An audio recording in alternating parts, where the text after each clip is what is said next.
अंगद अगदी निराश झाला. सुग्रीवानं दिलेली महिन्याची मुदत टळून गेली तेव्हा ही सर्व मंडळी एका पर्वतावर येऊन हताश बसली. अंगदाधिकाने पुष्कळ विचार केला. समुद्र उल्लंघावा होता.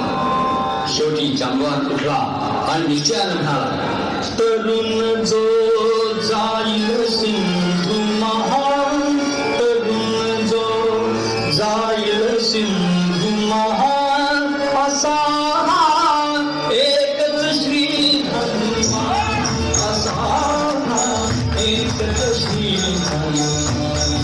तरुण जो जाईल सिंधू महान, तरुण जो जाईल सिंधू महान, असा हा एकच श्री हनुमान, असा हा एकच श्री हनुमान.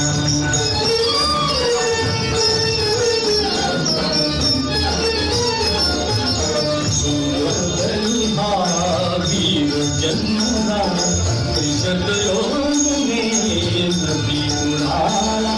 सुरधरी हा वीर जन्मला, त्रिशत योजने नदी पुराला.